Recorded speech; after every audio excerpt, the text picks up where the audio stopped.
And in those days, the regiment, most of the regiment, and certainly the young officers, went to war in a hawser glider, not on a parachute. Mm. One or two people, important people, went on parachute to be with the infantry. But there weren't many parachutes in the regiment, but we all used to cram ourselves to hawser gliders and get towed off by a Halifax bomber and, that sort of thing. And so the one thing that I really wanted was to get into the war. After all this training, I wanted to get into the war. I wanted to be sort of proud of myself for my father's sake, almost. And suddenly I was thrown this.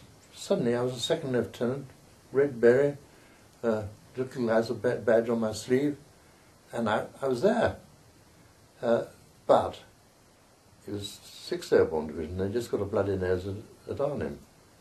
So if I had joined the other Airborne Division, the 6th, not the 1st, I would have got into the war, but I didn't, because the nearest I got to the war was just before VE Day.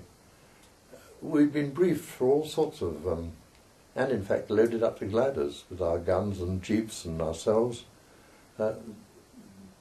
3 times we were put in, sealed up in transit camps so that we couldn't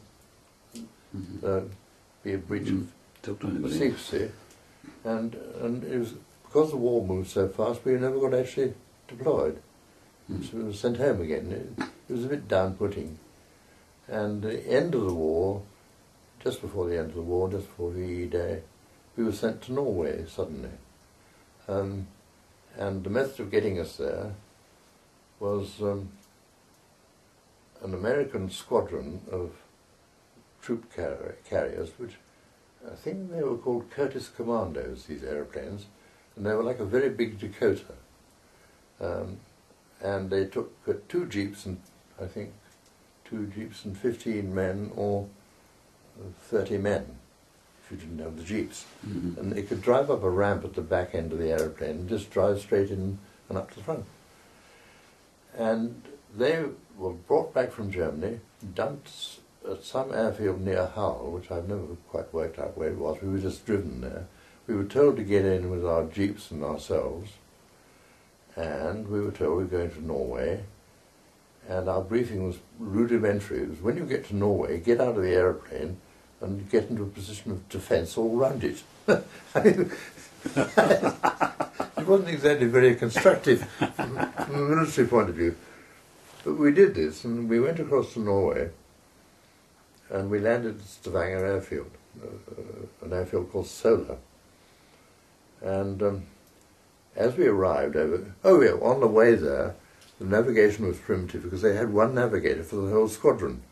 And if you ran into a cloud, you got a lot of these American voices quacking away, saying, you're going up, you're going forward, you're going backward, you're going up, you get down, you join up, so, and it's going on. And we really didn't know quite what was going on. Anyway, and then suddenly aeroplanes would pop out of the cloud, you see, and they all join up again. So we arrived at the Stavanger area, around this airfield, and they all went into a little line, and they went round and round the airfield to sort of generally suss it out. Nobody shot at us, but we were looking out of the sort of little windows, and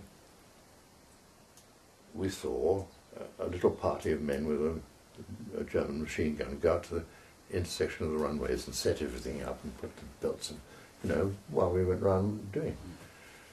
And so eventually we landed on a runway, and the Germans with the machine gun packed up the machine gun and trotted back to the hangars because they obviously realised they were in for a bit of a dusting. So we got into a position of defence on the far side of the airfield, around our aeroplanes.